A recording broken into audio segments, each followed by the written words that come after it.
చెప్పాలి, ఎందుకంటే ఇలాంటి విషయాలు చెప్పడం మరి బాధ్యత అండి. మరి ఒకవేళ అండి ఆ పరిశుద్ధ దినాన్ని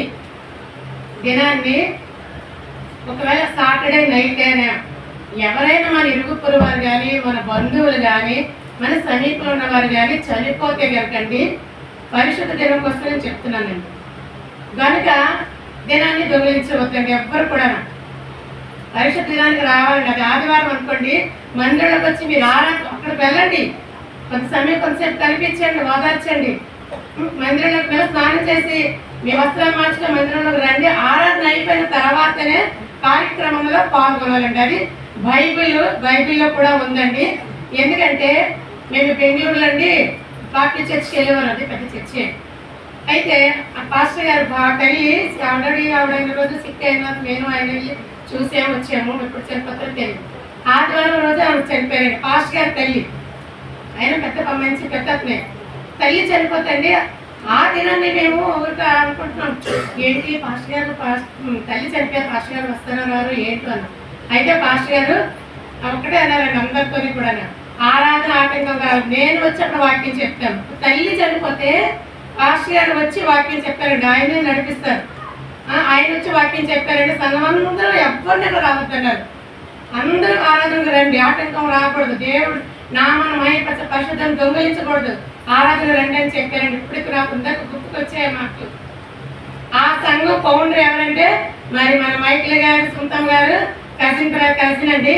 మరి ఆయన పోయిన సంవత్సరం ఇదే తారీఖుని అమెరికాలో చనిపోయారండి. ఎంపీ దివాకర్ గారు అని పెద్ద స్టోర్ ఉంటారని అక్కడ చర్చిని అప్పుడు చూసాము.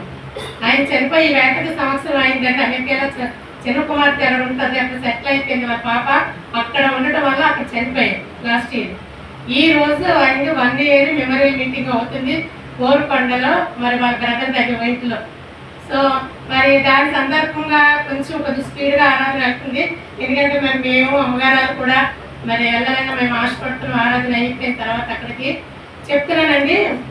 అక్కడ కార్యక్రమం ఏంటంటే ఆయన దివాకర్ గారే అక్కడ ఆయన ఫౌండరు, ఆయన ఎక్కడో ఉంటారు, సిటీలో ఉంటారు. అయితే కానీ ఆయన చెప్పినట్టుగా ఆరాధనకు ఆటంకం కలగకూడదు. ఆయన పాస్టర్ గారు యేసురత్నం గారండి. తర్వాత ఆరాధన అయిపోయిన తర్వాత మేము ఇంటికి వెళ్ళి భోజనం చేసిన తర్వాత బరియల్ గ్రౌండ్ అంటే చాలా దూరంగా అండి. అక్కడ మేము సిటీకి మేము ఉండడం సిటీకి దూరంగా ఉన్నామండి, బెంగళూరు సిటీకి దూరం. ఇప్పుడు తిరగడికి మనం వైజాగ్కి ఎంత దూరం అంత దూరం. అయితే మరి ఒక పాస్టర్ గారు ఎలాగా అంతమంది చర్చ్ అందరూ వస్తారు, తల్లి కదా ట్రాన్స్పోర్ట్ ఏంటి అని అన్నప్పుడు నిజంగా అంతా దేవుని మనసుకొని మరి మమ్మల్ని చాలా ప్రేమించేవారండి. ఆ చర్చ్ షారన్ బాప్టిస్ట్ చర్చ్ అని. అప్పుడు వేలే గారు అని మరి మేము అక్కడ ఎయిర్ ఫోర్స్ లైన్ జాబ్ చేస్తున్నారు. ఈయనది వేరే సెక్షన్ అనుకోండి, ఆయన ఎంటీ సెక్షన్ అంటే మరి వెహికల్స్ అవి ఉంటాయండి. ఎంటీ సెక్షన్లో ఈయన లెటర్ పెట్టుకొని సండే అండి ఎవ్వరు ఉండరు. అయినా వేలే గారు లెటర్ పెడితే వెంటనే స్పందించారండి. ఆఫీసర్ ప్రార్థన చేస్తాం ప్రభా, మరి ఆమె బయట తీసుకెళ్ళాలంటే సిటీ చాలా దూరం, ఫాస్ట్గా ట్రాన్స్పోర్ట్ ప్రాబ్లము. అదే వెంటనే ఈయన వెళ్ళి లెటర్ పెట్టగానే ఆయన ఆఫీసర్ ఇంట్లో ఉన్నారండి. ఫోన్ కాల్ ల్యాండ్ ఫోన్స్ ఉన్నప్పుడు వెంటనే మీరు అసిస్టెంట్స్ ఉంటారు కదండి వేరే, వాళ్ళు ఫోన్ చేసి మీరు ఇమీడియట్గా బస్సు ఇవ్వండి, బస్సు ఆయన ట్రాన్స్పోర్ట్ ప్రొవైడ్ చేయండి అనగానే వెంటనే వెళ్ళగానే పెద్ద బస్సు ఇచ్చారండి ఈయనకి. ఆ బస్సు అందరూ పట్టేసాం. ఆమె వేరేగా బర్యాలి, అమ్మగారికి వేరేది వెహికల్ వాళ్ళు సొంతగా చేస్తున్నారు. అయితే వెళ్ళాలి ఆడియన్స్ అందరూ చర్చ్ అందరూ పెద్ద బస్సు అండి, చాలా దూరం, దగ్గర గంటన్నర ప్రయాణం ఉంటుంది. మేమందరూ వెళ్ళామండి. దేవుడు చూడండి ఎంత చక్కగా జరిపించాడో అక్కడ మెమోరియల్ బర్యాలదిని. అది ఎందుకంటే చెప్తున్నానండి, ఇలాంటివి తెలుసుకోవడం మంచిది. పక్కన చెప్తాము, పక్కన చెప్తారు కదా, మరి ఎప్పుడో మరి అలాగా ఏంటి అనుకుంటాం. అది కాదండి ముఖ్యం, ఆరాధన ముఖ్యం అండి. ఒక్క దినం మనం దొంగలిస్తే 1000 దినాలు మనం దొంగలించినట్లే, ఒక్క దినం ఆరాధించిన 1000 దినాల కంటే శ్రేష్టం అంట. చాలా మంది కొద్దిసేపు ఉండి కూడా వెళ్ళిపోతారు. అది కూడా మరి క్రమము కాదు, పరిస్థితులు బట్టి. కాకపోతే మరి మన భారంగా ప్రార్థించేద్దాం. మరి బైబిల్లో ఉంది, అంటు కట్టబడి ఫలించిన స్త్రీ. చాలా మంది కొంతమందికి తెలుసు అంటు కట్టబడి ఫలించిన స్త్రీ. ఎందుకంటే ఎక్కువ స్త్రీలు ఉంటారు కాబట్టి మరి దేవుడు నాకు సబ్జెక్ట్ ఇచ్చాడండి. నేను ప్రార్థన చేశాను. ఎందుకంటే వాక్యం మాట్లాడాలి, ఎంతో ఏకాంతం కావాలి దేవుడితో. ఏకాంతం కొంత సమయం గడిపితేనే కనుక ఇక్కడ నిలబడలేరు ఎవరిని. అంటు కట్టబడి ఫలించిన స్త్రీ.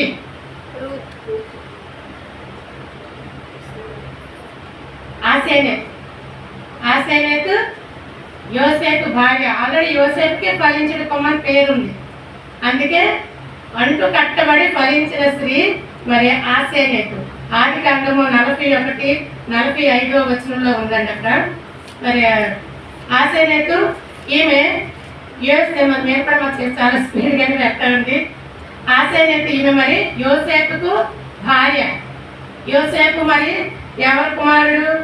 యాకోబు రాయేలుకు పుట్టిన కుమారుడు, చివరి కుమారుడు అండి యోసేపు. చాలా మంచివాడు, సుందరుడైన వాడు. తల్లి ఎక్కువగా ప్రేమించింది. ఇంట్లో కూడా చాలా మంది చిన్నబిడ్డలు చిన్నవారినే ఎక్కువ తల్లిలో ప్రేమిస్తారు. అప్పటి నుంచి ఇప్పటి వరకు అదే జరుగుతుంది, అదే జరుగుతుందండి. అయితే మరి యోసేపు భార్య అండి ఈమె.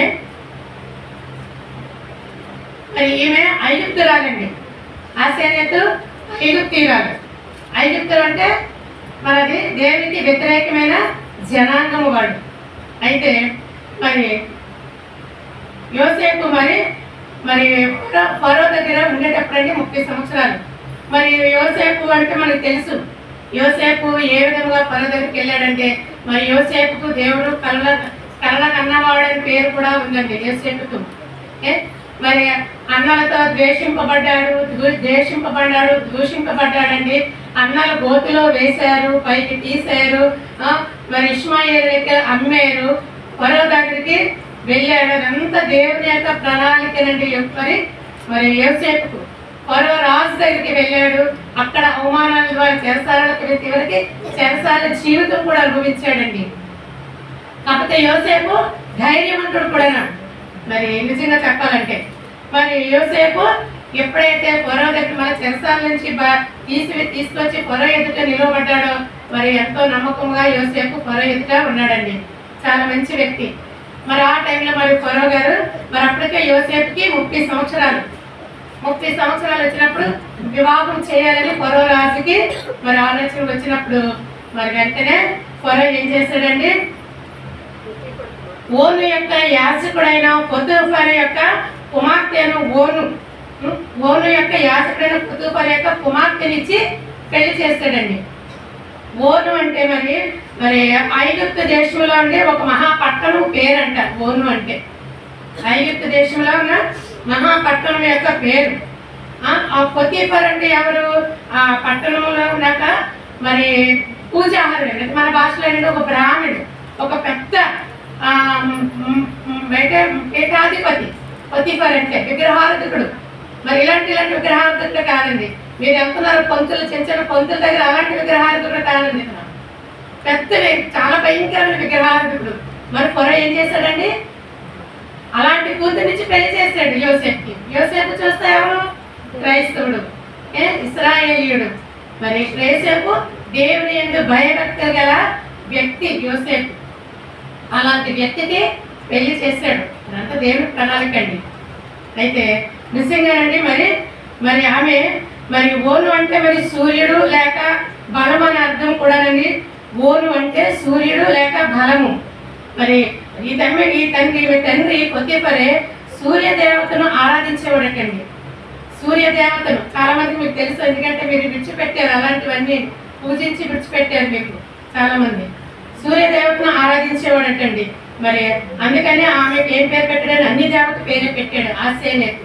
మరి నిజంగా మరి ఆసేనసు ఐగుప్తులో ఒక దేవతకి శిష్యురాలంట. ఈ ఆసేనతి పేరు చాలా మంది పెట్టుకుంటారు కదా దేవతల పేర్లు అవి. ఆసేనతు ఐగుప్తులో ఉన్న దేవతకి శిష్యురాలంట. మరి అలాంటి పేరు కదా పెట్టుకుంటాడు తండ్రి. బిడ్డలకు ఏం పేరు పెట్టుకుంటాడు? మా పీఠాధిపతి ఆ బిడ్డలో ఆయా పేరు పెట్టుకున్నాడు. అయితే తండ్రిని అనుసరించి ఉండేదటండి మీరు ఆసేనతు. తండ్రి ఎలాంటి పూజలు చేస్తే నిష్ఠతోనే మరి అలాంటి పూజలే చేసేదంట కుమార్తె కూడా. అలాంటి దాన్ని తీసుకొచ్చి ఏం చేశాడండి ఫరో? భార్యగా చేశాడండి. మరి వెంటనే మరి ఎలా ఉంటుందండి మరి యోసేపు లైఫ్? విగ్రహారాధకులైన భార్య వచ్చింది.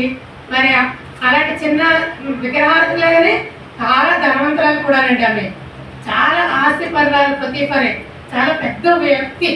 ఇందులో ఫరో రాజు కాబట్టి రాజు ఏం చేస్తాడండి, అందరికన్నా ఉన్నత స్థితిలో వాళ్ళ కదా వివాహం చేస్తాడు, తప్పుగా ఉన్న వాళ్ళు చేయడు కదా. కాబట్టి అలాంటి స్త్రీని అమరస్తురాల్ని మరి యోసేపుకు భార్యగా ఇచ్చి పెళ్లి చేస్తాడంటే మరి యోసేపు లైఫ్ మరి ఎలా ఉంటుందో మనం ఆలోచించాలి. చూద్దాం. అయితే ఇప్పుడు వెంటనే అండి మరి యోసేపుని, అందుకే చూడండి ఆమెకి ఏమని పేరు, ఫలించిన అంటు కట్టబడి ఫలించిన స్త్రీ. ఏం చేసిందండి, యోసేపు దగ్గరికి వచ్చి వెంటనే అండి ఆమె యొక్క ఎప్పుడైతే వివాహం అయిందో, యోసేపుకి జీవిత పాలిభాగస్తురాలు అయిందో, నిజంగా అండి ఆమె అంతా విడిచిపెట్టిందండి. విగ్రహారాధన అంతా తండ్రి ఇంటి అంతా విడిచిపెట్టింది. ఆ ఆలోచనలు, ఆ తలంపులు, ఆ విగ్రహారాధన అవన్నీ సమస్తమే విడిచిపెట్టేసిందండి. విడిచిపెట్టి నిజంగా మరి ఏమైందండి, ఆమె మరి నిజంగా యోసేపుకు అంటు కట్టబడిందండి. అందుకే అంటు కట్టబడిన ఫలించిన స్త్రీ అని బైబిల్లో రాయబడింది. చూడండి ఎంత భయంకరాలండి. చాలా మంది చూసే ఉన్నారు కావచ్చు, ముందుకంతా మనకు కనిపిస్తారు. అలాంటి యవ్వనస్తురాలు భర్త దగ్గరకు రాగానే చూడండి ఆమె తలంపులు, ఆలోచనలు, ఆమె చేస్తున్న పూజలు, పురస్కారాలు అవన్నీ విడిచిపెట్టేసింది. తండ్రి గృహం యొద్ద విడిచిపెట్టింది. యోసేపుకు అంటు కట్టబడి ఉంది. మరి యోసేపు కూడా నిజంగానండి మరి యోసేపు ఎంతో పరిశుద్ధుడండి, నీతిమంతుడు, భక్తిపరుడు, నమ్మకమైన వాడు. తన పరిశుద్ధతను, తన నీతిని, భక్తిని కాపాడుకొనుటకు యోసేపు ఎన్నో శ్రమలు, అవమానాలు ఎదుర్కొన్నాడండి, అనుభవించాడు. తన భక్తిని కాపాడుకుంటకు, తన యథార్థతను కాపాడుకుంటకు ఎన్ని శ్రమలు అనుభవించాడండి, ఎన్నో శ్రమలు అనుభవించాడు. కానీ ధైర్యవంతుడు, ఒక ధైర్యాన్ని ఇచ్చాడు దేవుడు యోసేపుకి. నిజంగా అలాంటిగా అంతవరకు కాపాడుకున్నాడండి. అయితే యోసేపు బహుశా వివాహం చేస్తున్న మరి ఆ భక్తిలోంచి తొలగిపోలేదండి. ఏమో నా భార్య అలాంటిగా వస్తుంది, నేను ఏమైపోతానన్న ఆలోచన కూడా యోసేపుకి రాలేదంట. నిజంగా యోసేపు ప్రార్థనా పరుడు కూడా, అందుకనే తొలగిపోలేదండి. ఎందుకంటే పౌలు అంటాడు కదండి, మీరు నిలిచి ఉన్నామని గ్రహించి పడిపోకూడదంట. మనం నిలిచి ఉన్నాం, ఎక్కడ నిలిచిన్నాం, విశ్వాసంలో మనం నిలిచి ఉన్నామని గ్రహించి పడుకోండి. యోసేపు అది గ్రహించాడండి. నేను నిలబడాలని గ్రహించి యోసేపు నిజంగానండి మరి అనేకమైన శ్రమలు అనుభవించిన వ్యక్తి. మరి ఆ శ్రమలన్నీ కూడానండి యోసేపు అవి ఆశీర్వాదంగానే మారాయి.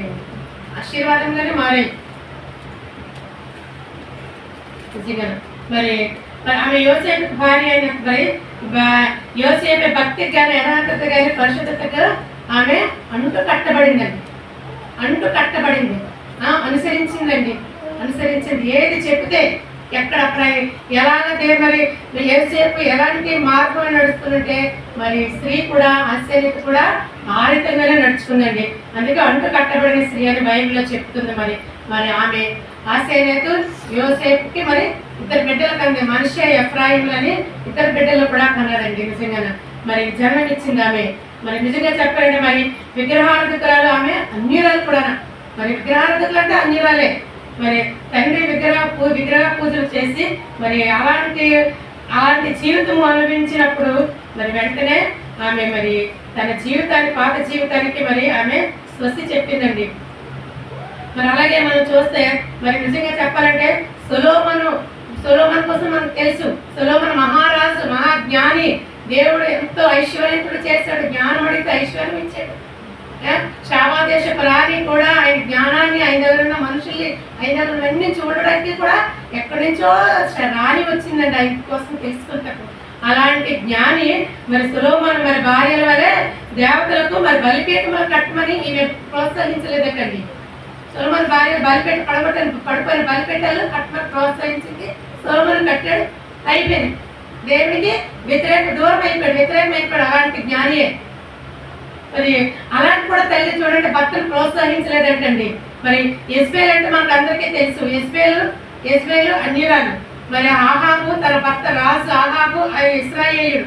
అయితే యెజ్బేలు కూడానండి మరి నిజంగా చెప్పాలంటే తన భర్తకు కీడు చేయమని ప్రోత్సహించింది. తన భర్తకు ఉన్న అధికారాన్ని ఆమె తీసుకుంది. కుయుక్తితో చేతులు తన భర్తలో ఉన్న అధికారం ఆమె తీసుకొని చలాయించినట్టు కూడా మనకి బైబిల్లో రాయబడింది. మరి అలాగే యెజ్బేలు వల్ల కూడా ఆమె ప్రోత్సహించలేదటండి. నిజంగా చూడండి మరి అలాగే మరి మోషే భార్య కూడానండి తన బిడ్డలు సున్నత విషయంలో అబ్జెక్షన్ చేసినట్టు కూడా ఈమె ఈ ఆశయ తన బిడ్డ విషయంలో ఏ విధంగా అబ్జెక్షన్ చేయలేదు. బిడ్డలు కన్నది పెంచుతుంది, అన్ని సమస్తం భర్తకే బాధ్యతలు అప్పగించిందండి. ఆ బిడ్డలకి పేర్లు పెట్టిన విషయంలో కూడా భర్తకే యోసేపుకే వదిలేసింది. సమస్తం కూడా ఏ చాలా మౌనంగానే ఉందండి. అందుకే 1 పేతురు 3వ అధ్యాయము 4లో అక్కడ ఉన్న గుణాలు ఈమెకు కలిగి ఉన్నాయండి. 1 పేతురు 3వ అధ్యాయము 4లో ఉన్న గుణములు ఆశయనెతకు కలిగి ఆమెకు ఆమె వాటిని కలిగి ఉన్నది.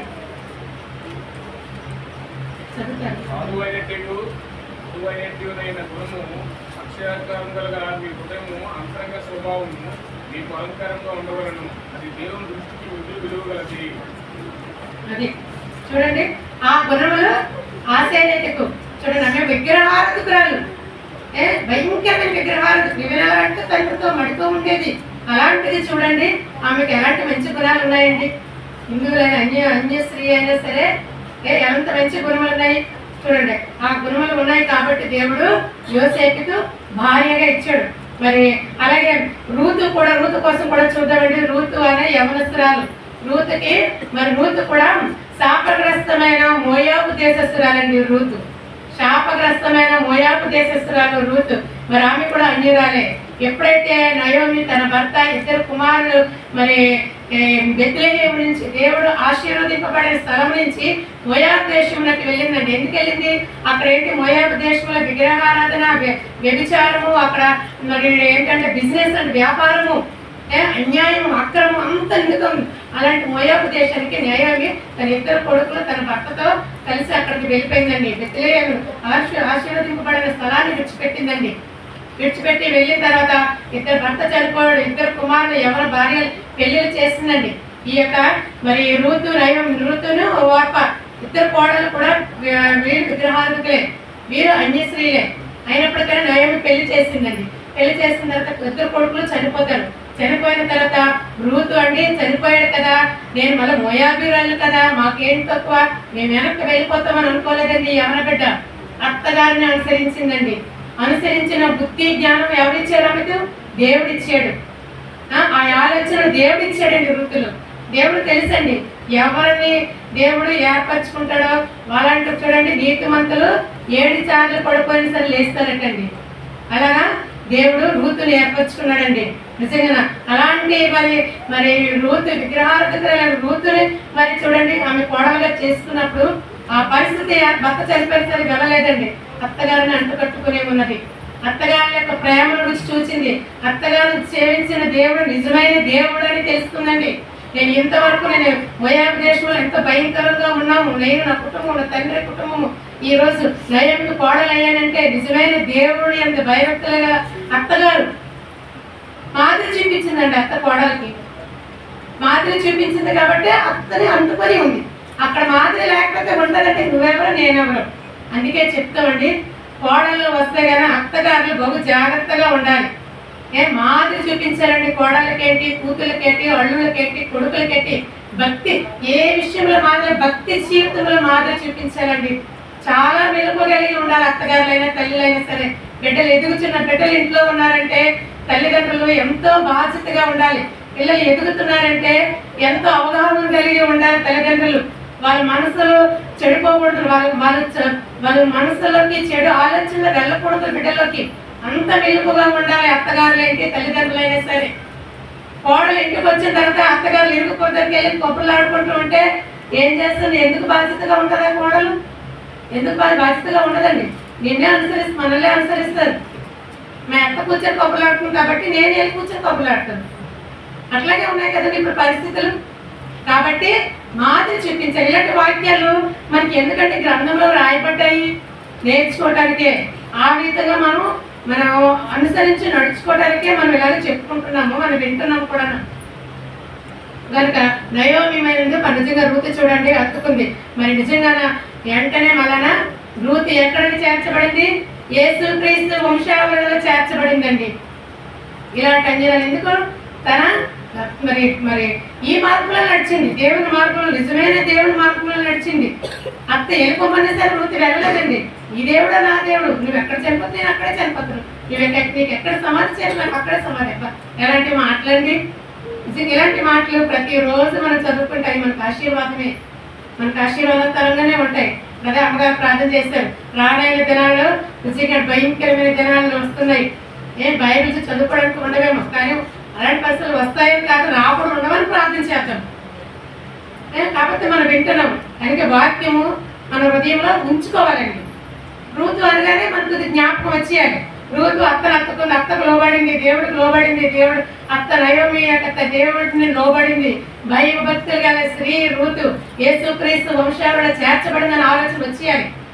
రూతు అనగానే వచ్చేయాలి, నయోమి అనగానే గుర్తుకొచ్చేయాలి, యోసేపు అనగానే చరిత్ర వచ్చేయాలి, మనకు గుర్తుకొచ్చేయాలి. మీరు వింటున్నారు కాబట్టి బైబిల్ పట్టుకొని చాలా అవసరం లేదు కాబట్టి. నిజంగా చూడండి, మరి అలాంటి స్త్రీ రూతు యేసుక్రీస్తు వంశాలలో చేర్చబడిందండి. అలాగే మరి ఇంకొక స్త్రీని చూద్దాము, రాహాబు అని వేశ్య. రాహాబు అక్కడ క్లియర్గా రాసింది వేశ్య అంటే మనకి ఇంకా మన లోకేది చెప్పుకొని అవసరం లేదు. ఆమె కూడా రక్షింపబడిందండి. దేవుడు తెలుసు ఈమె వేశ్య కానీ ఎప్పటికైనా ఈమె రక్షింపబడతాది, దేవుని దృష్టిలో ఉందండి. కొంతమంది దేవుడు తెలిసిపోద్దండి, వాళ్ళు మారుతారో మారో కూడా దేవుడు తెలుసు, వాడు మాట వింటాడో విండో దేవుడికి తెలుసు ముందే. కాబట్టి ఆమె మరి చూడండి, వేశ్య అయినప్పుడు యెహోషువ ఆ దేశానికి వేగుల వారిని పంపిస్తాడు. పంపించిన దేవుని సేవకుల్ని వేశ్య రాహాబు అని వేశ్యని దాచింది. వాళ్ళకి వాళ్ళు నశించుకోకుండా, వాళ్ళ ఉగ్రత పాలు చేయకుండా వేశ్య అనే రాహాబు ఏం చేసిందని దేవుని సేవకుల్ని దాచిపెట్టింది. దాచినందువల్ల చూడండి దేవుడు ఏం చేశాడు, ఆమెను ఆమె ఇంటి వారందరినీ ఆమెకు కలిగిన వారందరినీ కూడా దేవుడు రక్షించాడండి. ఒక్క ఆమె వల్లే చూడండి, ఆమె మనసు ఎరిగాడు దేవుడు ఆమెను విడిపించాడు. భయంకరమైన పాప జీవితం నుంచి ఆమెను విడిపించాడు. ఈ వేగుల వారి ద్వారా వేగుల వారు వెళ్ళటం ద్వారా ఆమెకు విమోచన కలిగిందండి. నిజంగా వెంటనే ఆమె ఇంటి వారందరూ కూడా రక్షణ దేవుడు తప్పించాడు. ఆ శ్రమలు నరకం నుంచి వారు తప్పింపబడ్డారండి. చూడండి ఎంత మంచి మరి ఇక్కడ రాయబడింది చక్కగా, ఎంత చూడండి ఉగ్రత నుంచి తప్పింపబడ్డారు. ఇంటి వారందరూ కూడా ఉగ్రత భయంకరమైన ఊరికి వచ్చిన ఆ ఉగ్రత నుంచి తప్పింపబడ్డారు, దూరంగా తీసుకెళ్ళిపోయింది. ఎంత మంచి వాక్యాలు చూడండి. మరి వేశ్య రక్షింపబడింది, అందరూ రక్షింపబడ్డారు. మరి నిజంగా మరి ఎలాగో చెప్పుకున్నామంటే మనం మన ప్రార్థన వల్ల మన ఇరుగు పొరుగు వారి కోసం మనం ప్రార్థన చేస్తున్నామా భారంగా, వాళ్ళకి ఏమి పెట్టలేదు, మనకి మన ప్రార్థన సహకారం అందిస్తే అదే చాలా ఎక్కువ. చూడండి ఈ వేశ్య రాహాబు తన ఇంటి వారందరూ అడగలేదు, కానీ ఆమె ద్వారా అందరూ రక్షింపబడ్డారు, విడిపింపబడ్డారు, ఉగ్రత నుంచి తప్పింపబడ్డారు. ఆమె అక్కడ చేసిన గొప్ప చిన్న మేలు కానీ దేవుడు తెలుసుకుంది కదా, దేవుడి ప్రణాళికలో ఉంది ఆమె రాహాబు. వేగుల వారు వెళ్ళడం ఏంటి, ఆమెకు విమోచన అంతా కలటం అదంతా దేవుని యొక్క ప్రణాళిక. అలాగే అబ్రహాము మనకి తండ్రి, మనకు అందరికీ తెలుసు అబ్రహాము మనకు ఆత్మీయ తండ్రి. మరి అబ్రహాము కూడా ఎవరండి, మొట్టమొదట ఆయన విగ్రహార్థకుడే. అబ్రహాము బొమ్మలు చేసుకొని అమ్ముకునేవాడికండి, అక్కడెక్కడ అమ్ముకుంటుంటే దేవుడు తెలుసు అబ్రహాము అబ్రహాం విగ్రహార్థకుడు కదా, నేను ఎందుకు అబ్రహాము పిలాలి, అబ్రహాం నా మాట విండి విగ్రహార్థకుడు నాకెందుకు అనుకోలేదండి. దేవుడు అబ్రహాము వింటాడని దేవుడు ముందే తెలిసి, ఎందుకంటే ప్రతి రహస్యములు ఎరిగిన తండ్రి మన దేవుడు కనుక ప్రతి ఆయన ఏం చేస్తాడండి, మరి అబ్రహాముని పిలిచాడు. పిలవగానే ప్రశ్నలు వేయలేదండి అబ్రహాము దేవుడికి, పిలవగానే పిలుపుకి నువ్వెవరని అడగలేదు, నేను ఇది నా వృత్తి ఇది అని అనలేదు. ఎక్కడికి వెళ్ళమంటే అక్కడికి వెళ్ళాడండి అబ్రహాము. ప్రశ్నలు వేయలేదని విడిచిపెట్టాడు, విగ్రహారాధన విడిచిపెట్టాడు, బొమ్మలు చేసుకోవడం బిజినెస్ ఆఫ్ చేస్తాడు, దేవుడిని వెంబడించాడండి. వెంబడించేందుకనే అబ్రహాము విశ్వాసతుల తండ్రి. అబ్రహాము ద్వారానే ఈ భూమి మీద సమస్త జన్యజనులు కూడా ఆశీర్వదింపబడతారు దేవుడు. అప్పుడు ఇక్కడ చూడండి, అక్కడ మరి రాహాబు వల్ల ఇంటి వారందరూ రక్షింపబడ్డారు. ఇక్కడ అబ్రహాము ద్వారా నీ ద్వారా సమస్త అన్యజనులందరూ కూడా ఆశీర్వదింపబడతారు అని దేవుడు ముద్ర వేస్తాడండి అబ్రహాంకి. ఎంత లోపడ్డాడో చూడండి అబ్రహాము నిజంగా. మరి అలాగే లోతు కూడానండి, లోతు చెడిపోవడానికి కారణము, లోతు జీవితము పత్రం అయిపోవడానికి కారణం ఎవరండి? లోతు భార్యనండి. బైబిల్ చెప్తుంది చూడండి. లోతు జీవితం నాశనం అయిపోవడానికి కారణం లోతు భార్య. చూడండి, అంతదాన్ని మనం గ్రహించాలి. ఆయన జీవితము పత్రం అయిందంటే ఈమె ఎంత వేధించిందో, ఎంత బాధించిందో, ఎంత సరుకుందో, ఎంత నరకమో చూడండి. నిజంగా ఇంకా చెప్పుకోవడం తప్పదు. మన నిజంగా మరి అయ్యగారు కూడా చివరి దశలో ఆయన కూడా కొన్ని మాటలు చాలా ఆయన కూడా చాలా అనుభవించారు. నిజంగా చూడండి, మరి ఆశయనేతు నిజంగా చూడండి, దేవుని సేవకుడికి ఒక యోసేపుకి భార్యగా వచ్చి ఎంతో నేర్చుకొని మాదిరిగా ఉంచింది.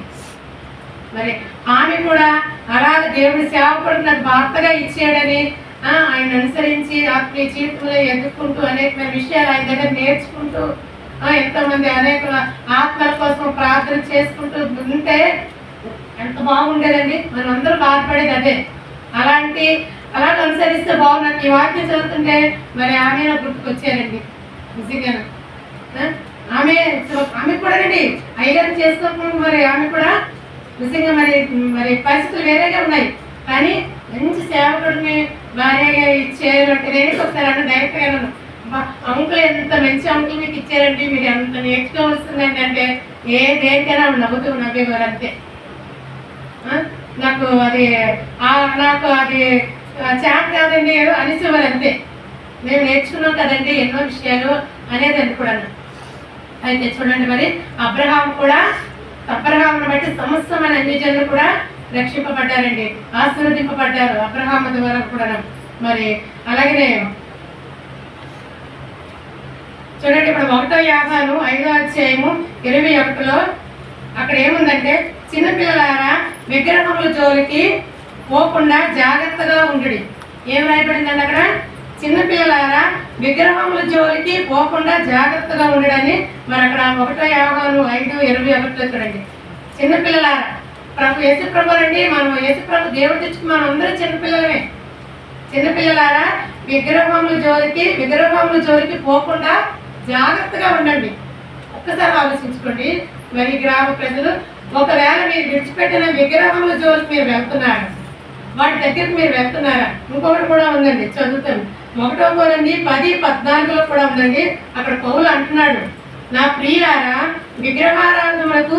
విగ్రహారాధనకు దూరముగా పాల్గొండి. నాకు ఈ రిఫరెన్స్ కోసం నేను చాలా సేపు వెతికానండి. నాకు నిజంగా అలా కూర్చొని ఈ రిఫరెన్స్ పెట్టుకుని బ్యాక్ టైం కూడా వచ్చింది.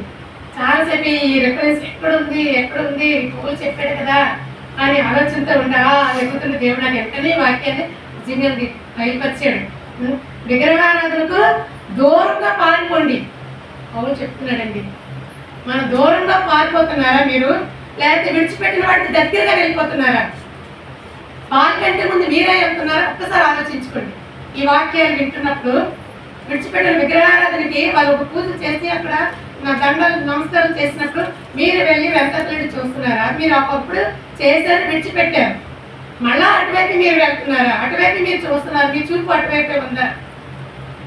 ఆలోచించుకోండి. ఈరోజు వాక్యం వింటున్నారంటే ఒకవేళ అట్లా పరిస్థితుల్లో ఉంటే దేవుడి సందులో పశ్చాత్తాపడండి. అక్కడ నయోమి చూడండి, ఆ మోయాబు దేశంలోకి వెళ్ళి బిడ్డల్ని భక్తులు పోగొట్టుకున్న తర్వాత పశ్చాత్తాపడింది. తిరిగి మళ్ళా తన కోడబుద్దుతోనే బెత్లెహేము ప్రయాణమై వచ్చిందండి. పశ్చాత్తాపడి ఆశీర్వదింపబడిన స్థలానికి వచ్చిందండి. ఆ ఊరి వారందరూ తృప్తిరాగా వచ్చింది. నన్ను నయోమి అనుకోండి, నేను మారానండి, నేను మారండి చేదు, నన్ను నయోమి అనుకోండి. అబ్బాయి తెలుసుకుందండి, తన తప్పును తను తెలుసుకుంది.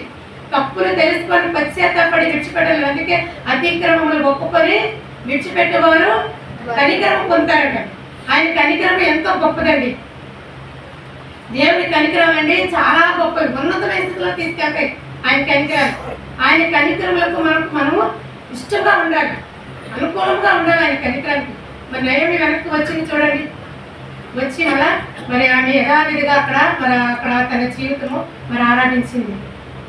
అలాగా మరి చూడండి, మరి పౌలు అంటున్నాడు విగ్రహారాధనకు దూరంగా పారిపోండి అంటే తెచ్చే ఇంటి పక్కన ఎవరైనా పూజ చేస్తుంది, దూరంగా నువ్వు పారిపోవడం కాదు, దాని అక్కడికి వెళ్ళకూడదు.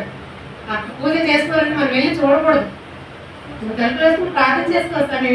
సమయాన్ని వ్యర్థంగా అలాంటప్పుడు మనం సమయాన్ని వ్యర్థం చేసుకోకూడదు.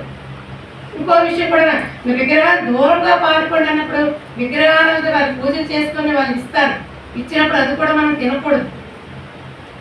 అది కూడా పూజలు చేసి మనం బలి అర్పించింది మనం తినకూడదు. అది మనకి ఏం. అలాంటిది మనం కడుపులోకి వెళ్తే అపవిత్రమైనవి వెళ్తే అవయవాలు ఏమైనా అపవిత్రంగానే ఉంటాయి. తెలిసినప్పుడు అడగడు. వాక్యము మన హృదయాలకు వచ్చినప్పుడు అవి దాన్ని మనం మనసులో పెట్టుకోకూడదు, తినకూడదు. తెలియకపోతే పర్వాలేదు, అది వేరే లెక్క. తెలిసిన తర్వాత కూడా మనం ఆ విషయంలో మనం దూరంగా ఉండాలి. నిజంగా మరి అందుకే మరి కీర్తనకారుడు అంటాడు, దావీదు కూడా అంటాడండి, కీర్తన 16:4 యెహోవాను విడిచిన వారికి శ్రమలు విస్తరించును. చూడండి, యెహోవాను విడిచిన వారికి శ్రమలు విస్తరిస్తాయటండి. దేవుడిని మనం విడిచిపెట్టడం అంటే ఏంటంటే చెప్పండి. నువ్వు క్రైస్తవురాలు అయ్యావు, నువ్వు బాప్తిసం తీసుకున్నావు. బాప్తిసం తీసుకున్నప్పుడే నీ పేరు జీవ గ్రంథంలో రాయబడింది, నొసట మీద నీకు ముద్ర పడింది. అలాంటి వ్యక్తివి నీ కుటుంబంలో ఒక శుభకార్యం జరుగుతుందంటే నువ్వు వెళ్ళి ఏ బ్రాహ్మణులతో కొంత దగ్గరికి వెళ్ళి నువ్వు అడగడం, ఆయన విగ్రహార్థకుడు. అక్కడ నువ్వు విగ్రహార్థం దగ్గరికి వెళ్ళినట్టే, అప్పుడు నువ్వు దేవుడిని విడిచిపెట్టినట్లే. తర్వాత నీకు కలిగింది ఏం కలుగుతుంది? శ్రమ వస్తుంది.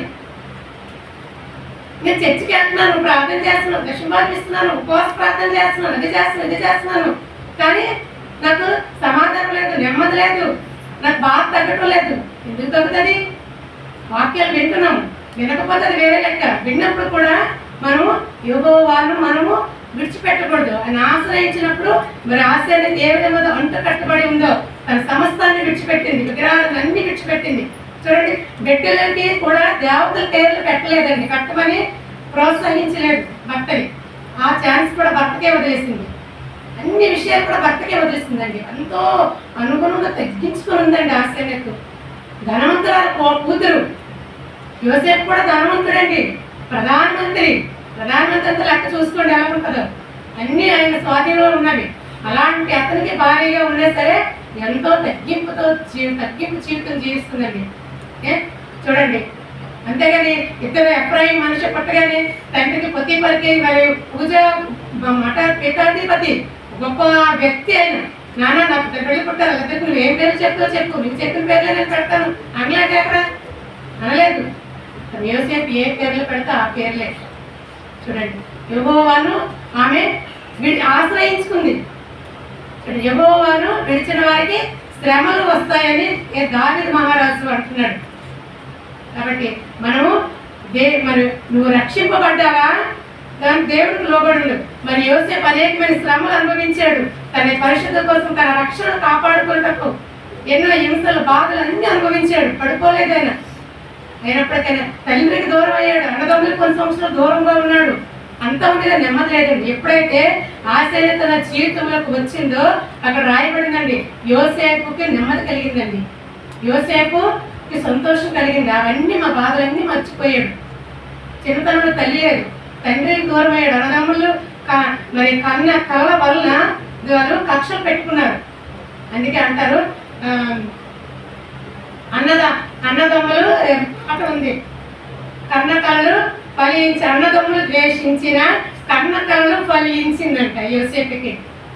ప్రేమకు ఆయన మనకి నిదర్శనంగా మారాడు. అతను నిదర్శనంగా మనకున్నాడు ఈరోజు. చూడండి, మరి ఎలా ఉన్నారు ఇప్పుడు మీరు ఎలా ఉన్నారు? మీరు రక్షింపబడ్డారు. ఎక్కడికి వెళ్తున్నారు? మీ ఇంట్లో ఏమైనా తాగేయాలన్నా, ఒకవేళైతే మీ కూతుర్ని తీసుకురావాలనుకున్న ఇంటికి తీసుకుంటే బాపునాడుకి వెళ్ళి మాట్లాడుతున్నారు.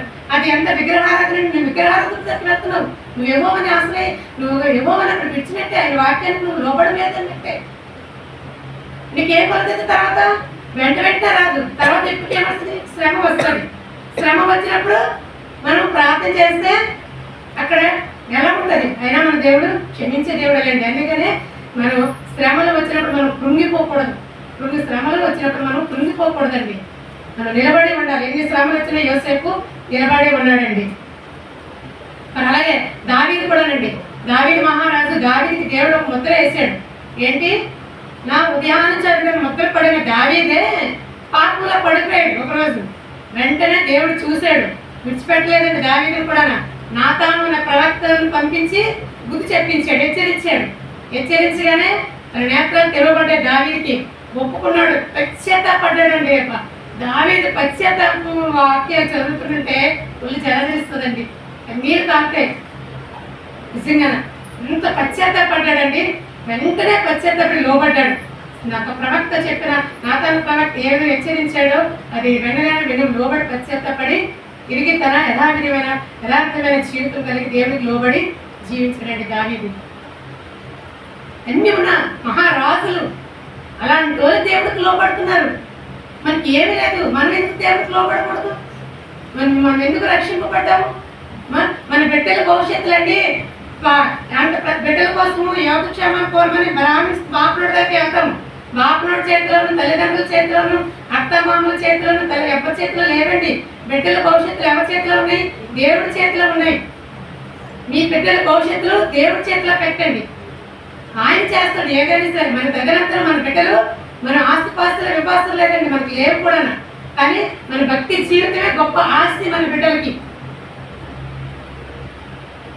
కాబట్టి జరిగిపోయింది ఇంత మీద పెంచి మీ బిడ్డల విషయంలో జరిగిపోయిన దానికి మీరు బాధపడకండి. ఆల్రెడీ మీరు పశ్చాత్తాపడ్డారు, బస్ దాన్ని విడిచిపెట్టండి.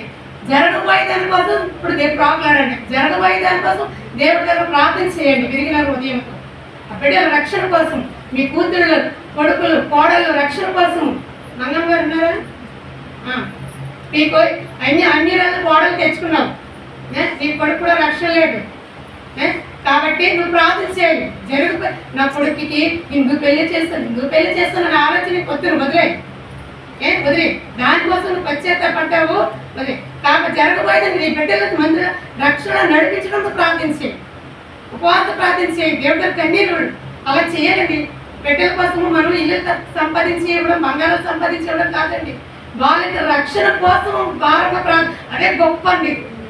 పరలోక రాజ్యంలో తీసుకుని వెళ్తారు. అదే మనం ఇచ్చిన ఆస్తిపాస్తులు దేవుని రాజ్యంలో తీసుకుని వెళ్ళం. అంతా ఎంజాయ్ చేస్తారు, దేవుని దూరంలో ఉంటారు. కోడలు మాత్రం చక్కగా మరల్చుకోవాలి. అందుకే వచ్చిన కోడల్ని ప్రార్థనతోని, భక్తితోని మీరు మరల్చుకోండి. మాటలు కోడళ్ళు వచ్చారంటే, అల్లుళ్ళు వచ్చారంటే చెప్పారు కదా, చూపులు, తలంపులు, మాటలు అన్నీ మారిపోవాలండి. మారిపోతేనే వ్యతిరేకతలన్నీ మీ మీద రావు. గౌరవం ఉంటుంది, మీకు గౌరవం ఉంటుంది. మిమ్మల్ని ప్రేమిస్తారు, ఆ గౌరవం కూడా కావాలండి.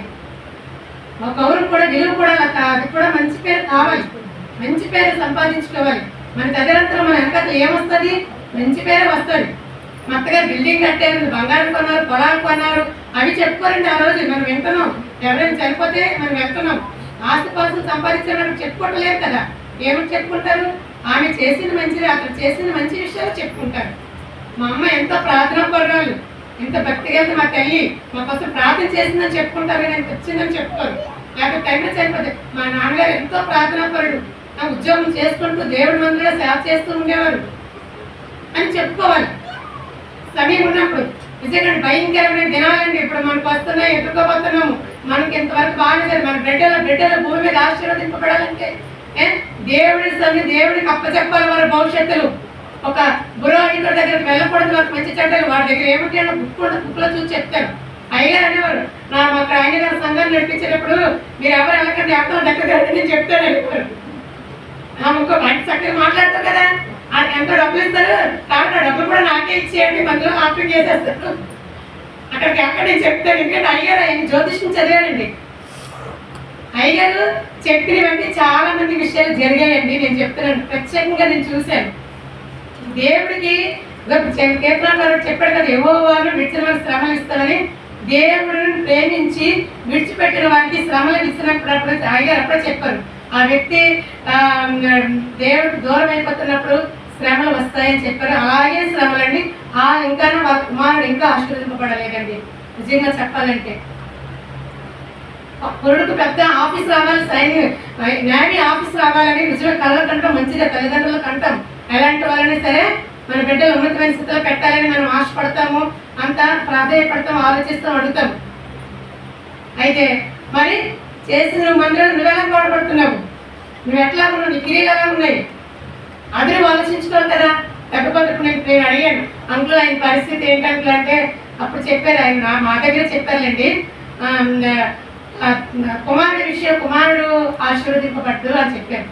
నిజంగానండి, నిజంగానే ఈరోజు కయ్యని వలె అయ్యాడండి. చేస్తే మరి నా కోరుకోండి సైనిక్ స్కూల్లో చదువుకున్నాడండి, ఉపయోగం లేదు.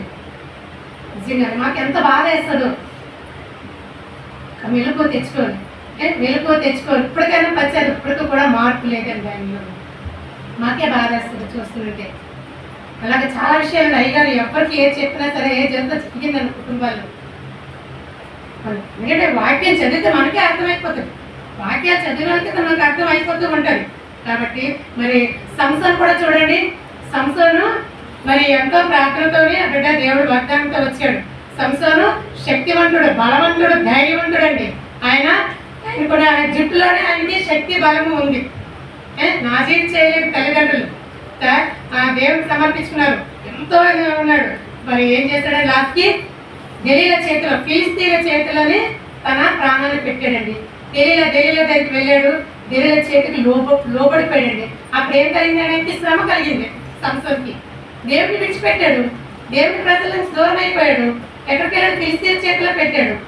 ఫిలిస్తీన్ దెలీలా చేతిలోకి వెళ్ళిపోయాడు. భయంకరమైన శ్రమ ఎదుర్కొని భయంకరమైన మరణానికి వెళ్ళిపోయాడు. సంసోన్ జీవితము ఆ విధంగా అయిపోయింది.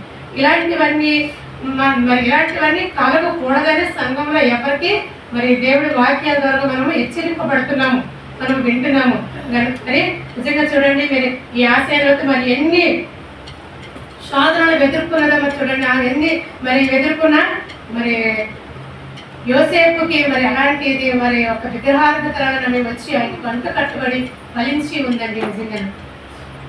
మరి యోనా కూడా చూడండి, యోనాని దేవుడు నినివే పట్టణానికి వెళ్ళి సువార్త ప్రకటించి అక్కడ ప్రజలు నాశనం అయిపోతున్నారు, నువ్వు వెళ్ళి అక్కడికి వెళ్ళి యోనాని అంటే యోనా ఏం చేస్తాడండి, తర్షీష్కి వెళ్ళాడు.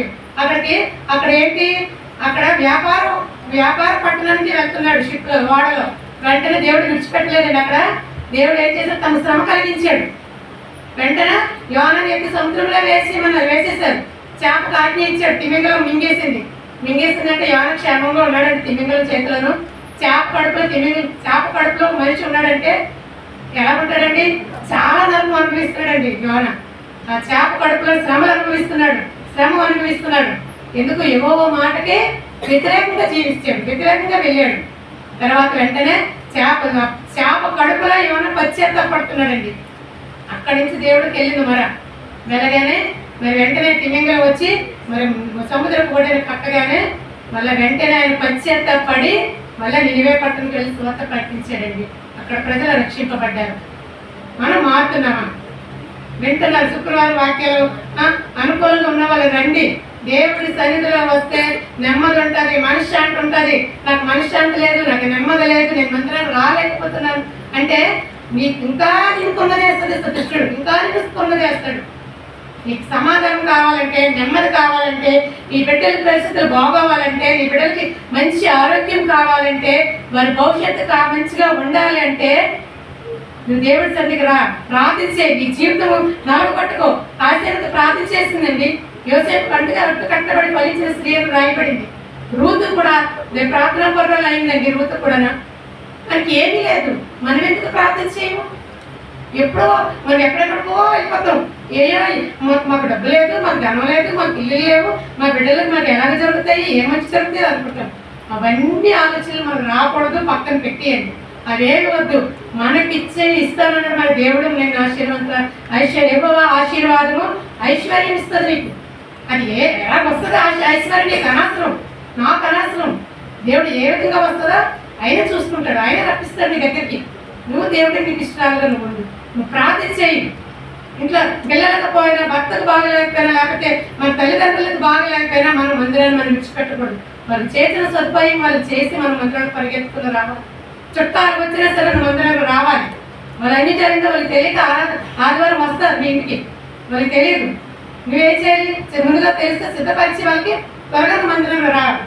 దేవుడు చూస్తున్నాడు. నీ పరిస్థితులు నీ బాగోగులు బాగు చేస్తాడు, దేవుడు బాగు చేస్తాడు. ఎవ్వరు బాగు చేయరండి, పరిస్థితులు ఎవ్వరు బాగు చేయరు. మన బిడ్డల యొక్క మరి మంచి వారి యొక్క భవిష్యత్తు అంతా దేవుడి చేతిలో ఉంది. దేవుడు తీర్చిదిద్దాలి, దేవుడికి అప్పగించు. నువ్వు ప్రార్థనా పరులుగా మారాలి. గది తలుపులు వేసి గదిలో ప్రార్థించుకుని స్త్రీగా నువ్వు మారిపోవాలి. అలాగ మారినట్లయితే నీ కష్టాజితము, నీ భర్త నీ బిడ్డల కష్టాజితము నువ్వు మరి ఆశీర్వాదకరంగా మారుతుంది. నీ ఫైనాన్షియల్ ప్రాబ్లం కూడా రాదు నువ్వు దేవుడి చేతిలో సమస్తముని పెట్టినట్లయితే. చాలా మంది ఉన్నారు చిన్న జీవితంతో దేవుడి మీద ఆధారపడి ఎక్కువ వచ్చినట్టుగా దేవుడు ఆసక్తిలో పెట్టేవారు కూడా మన మధ్య ఉన్నారు. మన అలాంటి కూడా మన నిదర్శనం తీసుకోవచ్చు. కాబట్టి దేవుడు మరి ఎందుకో మరి నాకు ప్రేరేపణ ఇచ్చాడు. నేను మరి ఏలియా గారితో నేను చెప్పాను, రేపు ఫస్ట్ సండే నేను తీసుకుంటాను అనగానే ఆయన స్పందించారు. మరి నిజంగా మరి దయచేసి జరిగిపోయే వాటి కోసము మీరు కృంగిపోకండి. అస్తమానం అది చేస్తానండి. జరగబోయే ముందున్న రక్షణ కోసం నీ బిడ్డల యొక్క మాదిరికరమైన జీవితం కోసం మీరు ప్రార్థన చేయండి. శరీరం నలగొట్టుకుని మన ఉదయం ఏంటండి మండాలంట. స్టీఫెన్ పాల్ గారండి దగ్గర దగ్గర 15 సంవత్సరాలు ఎంత అవుతుంది ఆయన వాకి ఇప్పటికే నాకు గుర్తుంది. ఆంధ్ర బాప్టిస్ట్ చర్చ్ అది ఇంకా అంత డెవలప్ అవ్వలేదు, చేస్తున్నారు, కన్స్ట్రక్షన్ అవుతుంది. కానీ ఆయన వచ్చి అక్కడ వాక్యం చెప్పారు, మీ హృదయం మండాలి. మండల సంఘానికి హెచ్చరించాలండి. ఇప్పటికీ నాకు అది ఎవరు ఉండిపోయింది. మండాలి, మంట పుట్టాలని మనం ప్రార్థన చేయాలంటే హృదయంలో మంట పుట్టాలండి, మండుతారండి. అనే అనుభవం ఉంది, నాకు అనుభవం ఉంది కాబట్టి నేను చెప్తున్నాను. ప్రార్థన చేస్తామని హృదయంలో మంట పడుతుందండి నిజంగా. అలాగ ఉంటేనే మన చుట్టుపక్కల పరిస్థితులు ఏంటి, నీ బిడ్డల పరిస్థితులు బాగుపడతాయి, నీ గ్రామము బాగుపడాలి. మరి చూడండి, మరి రాహాబు ఇంటి వారందరినీ కూడా రక్షించుకుంది. తన ఇంటి వారందరూ, తన రాహాబు అంటే ఇప్పట్లో ఒకరి ఇద్దరు కుటుంబం అనుకున్నారు. మరి ఆ రోజుల్లో మరి గొప్ప సైన్యమే ఒక ఇంటికి. అలాంటి వాళ్ళు దేవుడు ఆమె చూడండి చేర్చుకోవటం వల్ల దేవుని ఆశ్రయించింది కాబట్టే అంత విడుదల పొందుకున్న వారందరూ కూడా. అలాగే ఎస్తేర్ రాణి కూడా చూడండి, తన స్వజనుల కోసము ఉపవాసం ఉండి సింహాసనం అక్కడ పెట్టి విడిచిపెట్టి వచ్చి గోని బట్టలు కట్టుకొని నేల మీద బూడిద వేసుకొని ఉపవాసం ఉండి ప్రార్థన చేసింది రాణి. ఎందుకంటే ఉపవాసం ప్రార్థన చేయాలి, ఆమెకి ఏం తక్కువ, రాజుగారి భార్య, ఏది చెప్తే చేస్తాడు రాజు. కానీ రాజు మీద భర్త మీద ఆధారపడలేదు రాణి, దేవుడి మీద ఆధారపడింది. తన స్వజనుల యూదులకు చట్టము రాశాడు రాజు, అశ్వరస్ రాజు, వాళ్ళు నాశనం చేయమని ఆగమని దుష్టుడని ఆగమని రాయించాడు. ఆ చట్టాన్ని మార్చాలంటే ఏం చేసిందండి, ప్రార్థన చేసిందండి. అందరి కోసం. నిజంగా మనం ఏంటి, మనం ఏం చేస్తున్నాము, ఏదో పెద్దలతో చేస్తున్నాం ప్రార్థన, వాళ్ళ కోసం వీళ్ళ కోసం. వాళ్ళు ఏంటి ఆ పండుగలు చేస్తే వాళ్ళు భోజనాలు ఇస్తే అదే రోజు మనం వెళ్ళాలి. విగ్రహారాధనకు దూరంగా పారిపోడి పౌలు చెప్తున్నాడు. మనం వెళ్ళకూడదండి. నిజంగా చెప్పాలంటే పండగ దినాల్లో వాళ్ళు ఏది వండుకుంటున్నారో ఆ రోజు కూడా మన ఇంట్లో వండుకోకూడదండి క్రైస్తవులు. నాకు నా అనుభవం చెప్తాను. నా మేనేజర్ పక్కలండి దసరా పండుగ ఆదివారం దసరా పడింది. ఎవ్రీ సండే మా అత్తగారు చికెన్ తెప్పించి వండేవారు. ఆ రోజు చికెన్ తెప్పించలేదు. నాకు తెలిసి నేను కొత్త ఏంటి అత్తం చికెన్ తెప్పించలేదు అనుకుంటున్నాను. ఇప్పుడు తెలిసి మా మాయగారు చెప్పారు. నేను మా మాయగారిని అడిగాను, మావయ్యారు ఎందుకంటే తొందరగా అత్తగారితో తొందరగా మాట్లాడలేదు కదండి, కొంచెం మాయగారితో కొంచెం తొందరగా మాట్లాడతాం, ఫ్రీగా ఉంటారు ఎవరికైనా. మా ఆయన ఏంటంటే, అమ్మ ఈరోజు దసరా కదా, ఆదివారం పడింది తప్పు, వాళ్ళు ఈరోజు వండుకుంటారు, మనం ఈరోజు చేసుకోకూడదు, మనకి అత్తమ్మ తెప్పించలేదు అలా. నిజంగా నాకు నిజంగా చూడండి, ఎందుకు నేను చెప్పుకుంటున్నాను, అక్కడ ఆవిడ మాదిరి ఉంచింది. ఆదివారం సంక్రాంతి అయితే కనుక మా అత్తగారు ఎండి వండేవారు కాదండి, ఎండి లేదు, ఇంకొక రోజు తెచ్చుకొని తినొచ్చు, ఈ రోజు తెచ్చుకొని తినాలా. అలాగే చూడండి, మనం ఇలాంటివన్నీ మనం నేర్చుకుంటున్నాం. వింటానంటే మన జీవితంలో అమలుగా పెట్టాలి. పండుగలు పిలుస్తున్నారంటే మనం వెళ్ళిపోతాం, అక్కడ ఊర్లో పండుగ అయితే వెళ్తున్నాం. నువ్వు రక్షింపబడిన వ్యక్తివి కనుక దయచేసి అటు వాటికి వెళ్ళకూడదండి. ఎందుకంటే నిజంగా దేవుడు మనం క్షమిస్తున్నాడు. ఎంతకాలం అండి, ఆయనకి ఓర్పు ఉంటుంది. దేవుడు కూడా సహనము ఆయనకే ఉంటుంది. ఆయన సహనానికి మనము ఏదో పాట ఉంది, అర్థం ఉంటుందండి. కాబట్టి మనం వెళ్ళకూడదు. ఇంకొక పండుగ ఇంకొక రోజు వెళ్ళండి. ఎందుకంటే వాపర్యాలు కూడా మనం గాయపరచకూడదు. ఎందుకంటే నేను రక్త సంబంధాలకు ముఖము తిప్పుకోకూడదు, వాళ్ళు కూడా మనం బాధపరచకూడదు. యెషయా గ్రంథంలో చెప్తున్నాడు. కాబట్టి మనం అలాంటి వాటికి వ్యతిరేకంగా దూరంగా ఉండండి. అమ్మలు కూడా అండి, చిన్నప్పుడు ఎవరైనా మా నాన్నగారు ఫ్రెండ్స్ వాళ్ళు పండుగలకి పిల్లలు పంపించేవారంటే మా నాన్నగారు ఎస్ఎస్వారండి, పిల్లలు కూడా చెప్పేవారు కాదు. ఎస్ఎస్రా నేను ఈరోజు మా పిల్లలు పంపను అంటే మా అమ్మగారు అదేదో మెల్లిగా చెప్పయ్యా, ఎందుకు అంత గట్టిగా చెప్తావు అంటే ఆయన స్వభావం అంటే అంత గట్టిగా చెప్పేవారు. మా పిల్లల్ని మేము సంక్రాంతి పండుగ కదా మేము పంపించాం.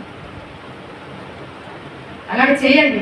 ఎందుకంటే అత్త మామూలు తల్లిదండ్రులు సంపాదించిన ఆస్తులు బిడ్డలు బాగు చేయమండి, అవి ఎంజాయ్ చేస్తాయి. కాబట్టి నువ్వు చేసే నీ ప్రార్థన జీవితం, నీ చూపిన మాదిరికరమే నీ బిడ్డల్ని, నీ భర్త మారలేదా, నువ్వు ప్రార్థన చేయి మారుతాడు, ప్రార్థన చేయి మారుతాడు, ప్రార్థన చేయి, అంతే. ప్రార్థన చేయటమే మనంతు, కార్యాలు ఆయనే చేస్తాడు. నిజంగా ఆయన మాట్లాడడం దేవుడికే తెలుసు. నువ్వు చేస్తున్నప్పుడు రేపు పొద్దున తీర్పులోవి దేవుడు ఎక్కడైనా తీర్పులో నువ్వు రావు. కాబట్టి ఎవరు దేని విషయంలో కూడా మనం కృంగిపోవసరం లేదండి. దేవుని వాక్యాలు మనకి ఆధారం, ప్రార్థన జీవితం మనకి ఆధారం కనుక మరి దేవుడు నన్ను మరి ఈ 7వ నెల మొదటి పరిశుద్ధ దినాన్ని మరి దేవుడు నాకు ప్రేరేపణతో దేవుడు నన్ను దినానికి నిలబెట్టి సంఘం మరి మనందరితో దేవుడు కొన్ని విషయాలు దేవుడు మనకు బయలుపరిచాడు. విన్నాము అంటే అలా పెట్టుకోండి, వినమట్టుకొని విడిచిపెట్టే వారు కాకుండా చెవిటి పాము వల్లే ఉండకుండా దయచేసి మీరు అమల్లో పెట్టుకోవడం కష్టమే. పరిశుద్ధాత్మ దేవుడు సహాయం కోరుకోండి. ప్రభువా నేను చేయలేకపోతున్నాను, నేను ప్రార్థన చేయలేకపోతున్నాను, తరచుగా మందిరానికి వెళ్ళలేకపోతున్నాను, నాలో ఉన్న బలహీనతను తీసివేయి ప్రభువా, నేను వెళ్ళాలని ఆసక్తిని వెళ్ళలేకపోతున్నాను, నన్ను నడిపించి ప్రభువా, ప్రతి చిన్న విషయాన్ని నేను మందిరానికి వెళ్ళలేకపోతున్నానేమో, రేపు పొద్దున నా దగ్గర ఉన్న బిడ్డల పరిస్థితి ఏంటి, పశ్చాత్తాపడండి, పరుగులెత్తుకొని మందిరానికి రండి, విగ్రహారాధనకు దూరంగా పాల్గొండి, మందిరానికి దగ్గరగా రండి, మందిరానికి దగ్గరగా రండి, యెహోవాను ఆశ్రయించండి, యెహోవాను విడిచిన వారికి శ్రమలే విస్తరిస్తాయని మరొకసారి దేవుడు ఉదయకాల సమయంలో మరి సత్య సువార్త సంఘాన్ని హెచ్చరిస్తున్నాడు. మరి దేవుడి ప్రతి మాటలు మనకి ఆశీర్వాదకరంగా మార్చినగాక. మరి మా కోసం బాగా ప్రార్థన చేయండి. దేవుడి ముఖ పరిచర్యలో బాగా మనం వాడుకునేటట్లుగా దేవుడు మాటలు దీవించుకున్నాడు.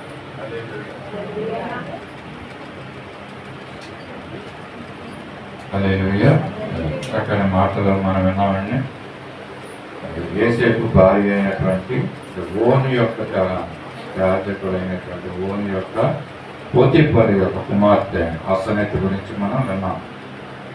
అసనెత్తు మరి అంటే అర్థం కూడా మనం తెలుసుకున్నాం. అంటుకట్టబడిన స్త్రీ అనేసి, అది ఫలించడి కొమ్మ యోసేపు, ఫలించడి కొమ్మ యోసేపుతో మరి అంటుకట్టబడిన స్త్రీగా ఆమె ఉన్నది. చక్కని మాటలు, చక్కని రహస్యాలు మనం తెలుసుకున్న మర్మాలు దేవుడు మనకు తెలియజేశాడు. అంతేకాకుండా అనేక మంది స్త్రీలను కూడా మనకు జ్ఞాపకం చేసి ఉన్నారు. రూతు, యెజబేలు, విగ్రహారాధన కూడా ఆయన అబ్రాము గురించి, మరి చాలా మంది గురించి మనం, స్త్రీల గురించి మనం ఈ యొక్క మధ్యాహ్న కాల సమయంలో దేవుడు మనకి తెలియజేశాడు. కనుక మరి ప్రత్యేకంగా యోసేపు భార్య అయినటువంటి అసనెత్తును మనం జ్ఞాపకం చేసుకోవాలి. మరి విగ్రహారాధికుడైన యాజకుడైన ఓని యొక్క కుమార్తెగా ఉంటూ కూడా మరి ఆమె యోసేపుని మరి పెళ్లి చేసుకున్న తర్వాత, వివాహం చేసుకున్న తర్వాత మరి ఆమె యోసేపుతో కలిసి అంటుకట్టబడి ఫలించింది. యోసేపులాగా ఆమె కూడా అన్నట్టుగా మన వాక్యాలు మనం నేర్చుకుని ఈ మాటలు మనం జ్ఞాపకం చేసుకున్నాం. తెలియజేసినటువంటి మాటలను బట్టి దేవుడు మన యొక్క వినికిడిలో, మన హృదయంలో అవి ఫలించేలాగిన మరి ప్రార్థన చేసుకున్నాం. పరలోక ప్రార్థన ఆశీర్వాదంతో మనం సెలవు తీసుకున్నాం. మహాపరిశుద్ధులను మమ్మల్ని మిత్రిగా ప్రేమించిన మా పరలోక ప్రీతండి, పరిశుద్ధుడైన దేవ, ప్రేమను కృపలాగా నీ పరిశుద్ధ పాదాలకి నీ స్తుతులు స్తోత్రాలు చెల్లించుకుంటున్న మధ్యాహ్నకాల సమయంలో బిడ్డను మీరు నిలబెట్టుకొని మీ చక్కని మాటలు మాకు తెలియజేసినందుకు కూడా మీకు స్తోత్రాలు చెల్లించుకుంటున్న. ప్రాముఖ్యంగా యోసేపుకి ఇవ్వబడిన ప్రభ సహచరుని భార్యని ప్రభ ఆయనతో కలిసి అంటుకట్టబడి నీలో ఫలించే విధంగా నువ్వు చేసావు, నీకు స్తోత్రాలు. మరి యొక్క భర్తకి ఏ విధంగా అడ్డు రాకోకుండా మా ప్రభా యోసేపు ఫలించడంలో, కుటుంబము ఫలించడంలో నువ్వు చేసిన యొక్క ఆశ్చర్యాన్ని, కార్యాలను బట్టి, విషయాలను బట్టి మేము తెలుసుకున్న విషయాన్ని బట్టి నీకు స్తుతులు స్తోత్రాలు చెల్లించుకుంటున్నాం. మా తండ్రి మీకు వందనాలు. విన్నటువంటి వాక్యాలు మా హృదయంలో అవి ఫలభరితంగా చేయమని కూడా అడుగుతున్నాం తండ్రి. మీ స్తోత్రాల వాక్య ప్రకారంగా ఇదిగో ప్రభా భర్తకు లోబడే భార్యలను ప్రేమించే భర్తలుగా మేము జీవించట్లో సహాయం చేయమని కూడా అడుగుతున్నాం. ఒకరినొకరిని ప్రేమించుకుని మా తండ్రి నిండైన సమాధానంతో నీకు మహిమార్థమై ఈ లోకంలో జీవించట్లో మమ్మల్ని అటు రీతిగా మమ్మల్ని నడిపించుకోమని కూడా అడుగుతూ ఇప్పుడు ఇప్పుడు మా కొరకే తిరిగి రానన్న నజరేయుడైన యేసయ్య పరిశుద్ధ నామంలో అడిగి వేడుకుంటున్నాం తండ్రి. ఆమేన్. లేచి నిలబడదాం. పరలోక ప్రార్థించుకున్నాం. పరలోక మందున మా తండ్రి, నీ నామం పరిశుద్ధపరచబడిన గాక, నీ రాజ్యం మాకు వచ్చిన గాక, నీ చిత్తం పరలోకమందు నెరవేర్చినట్లు భూమి మీద నెరవేరిన గాక. మాకు కావాల్సిన ఆహారం మీరు మాకు దయచేయండి. మరణస్తులను క్షమించిన ప్రకారం మరణము క్షమించండి. మమ్మల్ని శోధనలకు తేడా కీడుని తప్పించండి. రాజ్యము బలము మహిమ నిరంతరం నీవే నావు తండ్రి. ఆమె మన పరమ తండ్రి అయిన దేవుని దివ్యమైన ప్రేమ, మన ప్రభువును రక్షకుడైన యేసుక్రీస్తు యొక్క శాశ్వతమైన కృప, సర్వసత్యంలోనికి నడిపిస్తున్న పరిశుద్ధాత్మ దేవుని యొక్క అన్యోన్య సహవాసము, సన్నిధి, సమాధానము, కాపుదల, సంరక్షణ, భద్రత, నడిపింపు తలల ఉంచిన మనందరికీ, మన కుటుంబములకు, సంఘానికి, చారిత్రక సంఘములకు ఇప్పుడు ఎల్లప్పుడూ సదాకాలము తోడయుండి నడిపించునుగాక. ఆమేన్. కర్తనామమును ప్రేమించి క్షేమమిచ్చి పంపుము, జీవాహార వాగ్దానిచ్చి మమ్మును పోషించుము. నిన్ను వేడుకొని బావుగా స్తుతించుము. పరమందు చేరి ఇంకా స్తోత్రము చెల్లింతుము.